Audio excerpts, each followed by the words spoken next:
Greetings and salutations, loyal viewers of this channel. My name is Sean, and today we got to talk about what is going on in the city of Chicago, because the New York Post just dropped a very lengthy piece about how black gang members in the city have decided that they are going to declare war, or they're on the cusp of declaring war against the Venezuelan gangs. And this is not only due to the fact that they are criminals and they're actually taking territory from the black gangs, but they're also angry about all the different various welfare perks that they're getting. So when there's weird scenario where black gangs, a lot of them which are rooted in defending the black community during Jim Crow, are now angry on behalf of the black community and deciding that they want to strike back because they feel like Brandon Johnson isn't doing a good enough job. It's absolutely insane, and we're going to talk about this. But before we do, I want to thank everybody who supports this channel via actualjusticewarrior.com/join. Give me the money. Give me the money. Okay? America has allowed gangs to enter our country.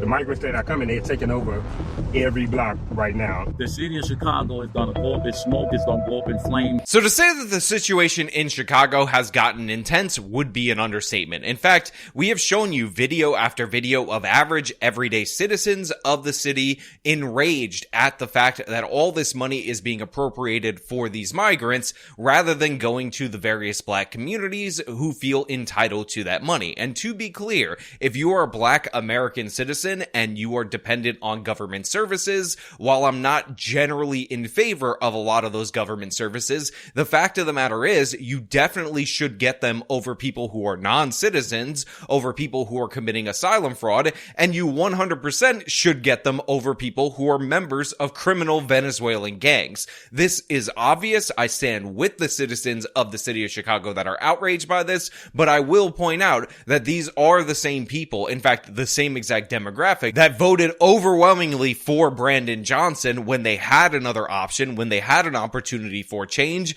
after they ousted Lori Lightfoot, who is the person who signed that welcoming ordinance under the Trump administration, so that they could stick it to the orange man and say that they're ultra welcoming to these illegal migrants. So this is a position where people are angry about what they voted for, but if that leads to change, the anger, actually getting more than they bargained for, then I'm all here for it. However, what I'm not here for, and I need to make 100% clear, is a gang war between Venezuelan gangs that shouldn't be here and gangs that were already in the city of Chicago, as if they don't have enough crime problems already. Gangs in Chicago are angry over the influx of migrants and criminals in their city. They say money that should be going to the African-American community on the South Side is instead going to what they call non-citizens, and warn that turf wars between Chicago's gangs and groups like Venezuela's Tren de Aragua could see Chicago, quote, go up in flames. So while we've heard a lot about the buildings that were taken over in Aurora, Colorado by Venezuelan gangs that, of course, politicians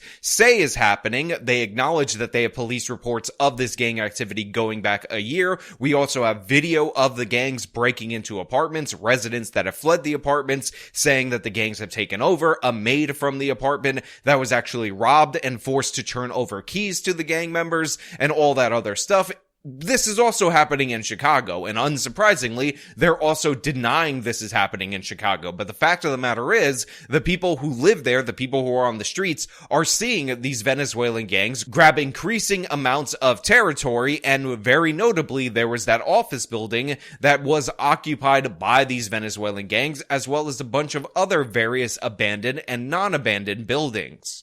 Photographer Matt McDermott and I traveled to Chicago's South Side to see what was happening for ourselves after we heard about a police report last month that the Tren de Aragua gang had taken over an office building there. We spoke to a number of young, hardcore gang members, as well as gang elders who have retired from the life, and just regular citizens who are very much part of the community. And they're all furious at the estimated $500 million that's reportedly been funneled toward new migrants in Chicago since 2022. And they aren't happy either about what they say are Venezuelan criminal gangs that are leaving the shelters and spilling out into the South Side into abandoned buildings.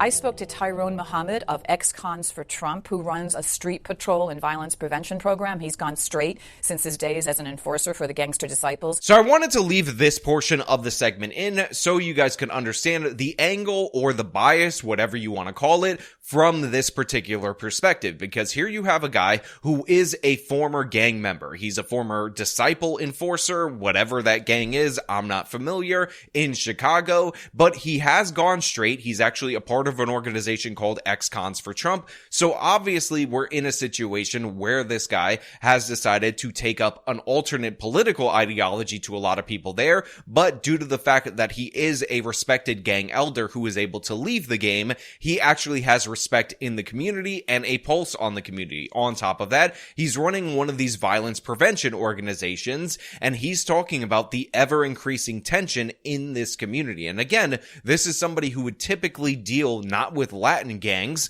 because while they do exist and they have existed in Chicago, there are much more black gangs in and around this area. And he's talking about the tension and all this different feedback that he's getting from this community that he's trying to lower the temperature in. And they seem to be really angry and really animated about these Venezuelan migrant gangs. It is impossible to release gang members and criminals into our country through the borders and broken walls, and then infiltrate them in our community that's already impoverished, that's already broken, that's already disinvested. And when the black gangs, the leadership in the black gangs in Chicago get fed up with the illegalities and the criminal activity of these migrants or non-citizens, the city of Chicago is going to go up in smoke, it's going to go up in flame, and it's going to be nothing that the National Guard or our government can do about it when the bloodshed hit the streets.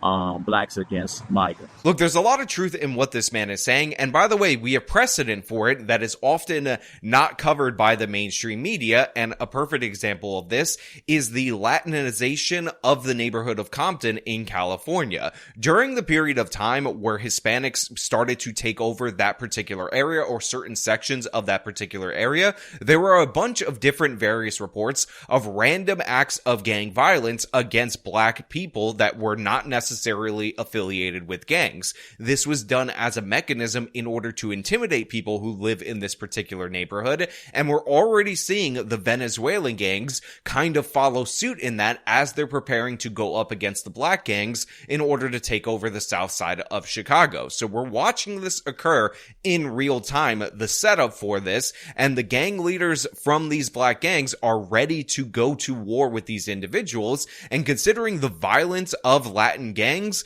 this does not seem like something that is going to end well, because you already have one of the more violent neighborhoods in this country, definitely among the most violent neighborhoods in the city of Chicago, that is not in a gang war right now, thinking about declaring a gang war. And we can end up in a situation where a bunch of different black gangs end up uniting under a single banner in order to target these Latin gangs. And again, this spells disaster for the south side of Chicago, which, as this person said, is already a struggling neighborhood. Zach Massey did time in state prison with Tyrone Muhammad, although he's only 27. He's a leader on the streets and said he's disgusted by the money going to Venezuelan migrants at the expense, he says, of the African-American community. I finally actually talked to him on the translator app, and he told me all the things that he got going on, how they help him get a car, apartment, clothes, link.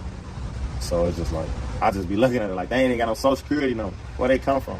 He probably not even here legally. Now look, the New York Post has made it clear that they talked to a lot of different gang members behind the scenes, a lot more hardcore gang members, but obviously the people who are front-facing to the camera seem to come off as nicer than they would actually be. So this guy right here, even though he's reported to be a ranked member of a gang in the south side of Chicago, actually comes off as charming and reasonable, although I would very much want to look into his different various criminal past so we could see what he was actually serving time for to understand whether or not this guy is as dangerous as he is being sold to us. But again, this is just the front-facing element of the gangs that are talking about what is bubbling beneath the surface. There are obviously more hardcore people in the city of Chicago. A lot of them skew younger, so we could end up in a situation where a bunch of 15-year-olds are shooting at each other, not to mention the fact that we have the switch problem in Chicago that is quite prevalent, where they modify with a small piece of metal from China, Glocks, in order to fire fully automatic. And we talked about the consequences of that before. They're absolutely disastrous, and they could play a key role in the impending gang warfare because nothing is being done to get these migrants out of the country.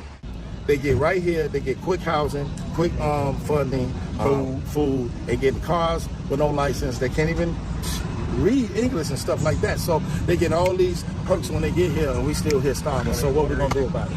Are y'all gonna listen to our cries? Now again, one of the things that's very striking about these ex-gang members and current gang members is how reasonable the complaints sound right now, even though again, there could be nothing more unreasonable than a gang war declared in the south side of Chicago, as if it isn't violent enough. And of course, I'm not saying that nothing should be done about the Venezuelan gangs, but unfortunately, law enforcement is disempowered in order to act in concert with federal agents in order to deport these individuals. That's what a sanctuary city actually is. And we see all these different crazy laws being proposed or amendments to make the laws more sane being shot down. And it's absurd in every possible way that people don't want to get rid of these criminal migrants. Corey Rogers was a Blackstone gang member for years. He drove us around the south side and showed us areas where he said Tren de Aragua and other criminal gangs are setting up shop and what he called showing the flag, which means brandishing their weapons in front of like a housing project. The migrants that are coming, they're taking over every block right now in this area. Right now, you don't see them because they come out at night. They said they took this courtway over probably by last week. He said it was 100 Venezuelans standing out in the front right here. Terry, is it an abandoned building? How do they just take it over? They get when you take over something, you just stand outside, and that's called showing the flag. What kind of guns Semi-automatics, anything you name, you're going to see it on the street. These boys got so many big guns that if they're 150 pounds, the gun is bigger than them. So one of the things that I actually appreciate about Black America is when you interview people, and to be fair, this guy is a reformed gang member. He is no longer a criminal, according to this reporting. They're very blunt and honest about what they're describing. So this guy's throwing out jokes about how these guys are all skinny, but they're carrying big guns that are bigger than them. And he's very straightforward in a way that you would not normally get from your average white person who would be too worried about stepping on eggshells, despite the fact that we're talking about violent gang members from one of the most violent gangs in the world infiltrating major cities in the United States of America. But this guy just tells you like it is. They're taking over this area, that area. If we came here at night, this would be a much more dangerous situation. And it's really unfortunate because it's probably going to lead to escalating violence in the city of Chicago. I swear. But they know how to handle it, right? They know what. Tell me about the fact that they're criminals, right? This is a criminal element. These aren't just a bunch of Venezuelans that walked over the border and used to be gardeners back home, right? Right. They come from the gangland. They come from rougher gangs than us. So this is also an absolutely crucial point that people need to understand, and that is the fact that the gangs in Venezuela are much rougher than the ones in the United States of America. And by the way, this guy fully acknowledges that. And the fact is, that is one of the reasons why this gang war is going to be so bloody. In fact, I remember I was watching one of those shows, Gangland or something like that, and they were talking about a biker gang that I don't remember the name and I don't want to give the wrong name, that ended up going to war with a cartel-sponsored gang in Los Angeles, and they ended up surrendering in the war very quickly due to the fact that the cartels are significantly more violent than anything this biker gang ever experienced. And for those of you who don't know, there's a lot of ex-US military that are in these particular biker gangs, so these are not soft individuals under any circumstances, but the fact of the matter is they were not used to going to war with 15-year-olds that didn't care about anything, that were willing to kill and act in all manners of depravity, and Tren de Aragua is a gang in that likeness. It's a gang that operates in a very similar way. So again, this would be a very bloody conflict if it were to be initiated, and it could be prevented if the Biden administration, if Kamala Harris, the border czar, would actually do their damn job and throw these people out of the country. The real issue is that America has allowed gangs to enter our country. Gangs that they would consider terrorist groups that are formed here. We are terrorist groups if we're in a gang. They let terrorists in our country. Now again, this guy, for some reason, is yelling at the camera. I don't exactly understand why, but whatever. That seems to be what is happening. And I actually like this description as terrorist organizations rather than as gangs, because in their home countries, these gang members end up taking over so much territory in those nations that they are more effectively described as terrorist organizations. In fact, we talked about El Salvador and how its descent into gang warfare was undone by Nayib Bukele, but the fact of the matter is, those gangs that he ended up putting out of business, that he ended up locking up with this mass incarceration program, did function as terrorists, and they actually did, through violence, extort concessions from the government, and this all culminated with an absolutely horrific attack in San Salvador, the capital of El Salvador, which is what ultimately ended up leading to Bukele drawing the line with these gang members. And by the way, they committed that attack under the idea that they were concerned that they would not get the concessions that they were previously receiving from the government, according to the reporting. There was no actual strike against them, yet they acted violently and committed a terrorist attack on random people. This was not a gang war. Started dumping bodies into main areas of the capital of El Salvador just to send a message to the president. And by the way, that message totally backfired as Bukele decided to go on this rampage where he decided to lock up most of the gang members. And while a lot of people say that he just sent the criminals to the United States of America, the fact of the matter is that is false. Unlike some of these other countries that have seen decreases in their criminal population while simultaneously seeing decreases in crime because a lot of these people fled to the United States of America, El Salvador has seen a dramatic increase in their prison population because they put their gang members where they belonged, in prison. The Reverend Corey Brooks also said to me he's disgusted with Democratic policies and said that Black Lives Matter, for example, has never reached out to help him or anyone else trying to improve conditions on the South Side. Now look, I'm somebody who's not a fan of Black Lives Matter. Obviously, that is true from the length of work that I've done on this channel. But let's be honest, this is meant to be more baiting to the right wing rather than give us the information that we actually want to know. Now, obviously, it is just true that Black Lives Matter doesn't actually care about black people. They only highlight cases where white people are involved, which are unicorns, or white police officers are involved, which are the double unicorn cases. But the regular, ordinary violence that black people inflict on each other, they've never really spoken about. And of course, this potential gang warfare, due to Democratic policies of open borders, they're also not going to address in any serious or meaningful way. So yeah, that has some value, but not particularly in this segment for me. But again, we're getting another perspective, an alternative perspective from the majority perspective in the city of Chicago. But just understand that that fluff is meant to be red meat or bait for you guys. Chicago is a blue city. Illinois is a blue state. There's no doubt about it that the majority of our neighborhood, they're going to continue to vote Democrat until they wake up. The good news is that there are a lot of people who are responding and waking up and saying, listen, we're not going to take this. We're not going to stand for this. We're going to vote differently. Look, I'm going to be 100% clear to everybody out there in the audience. I'm not of the belief that Chicago is going to turn red. I'm not of the belief that Illinois is going to turn red. To me, that is not something that is going to happen, although I do expect to see some change in voting patterns for the presidential election. But more importantly and more possible would be for them in the next mayoral election to throw out a left-wing progressive like Brandon Johnson and install a sane person that's actually going to address address the issues of criminality. While we haven't seen this particular city turn red in the past in terms of their mayoral election, it has happened in other parts of the country where people would not expect it to flip from the Democrats. So I do hold out the possibility that if enough people get fed up with this specific issue, if it ends up leading to a potential gang war, we might see some change on the local level. Again, it's not going to be on the national level. It might not ever get on the statewide level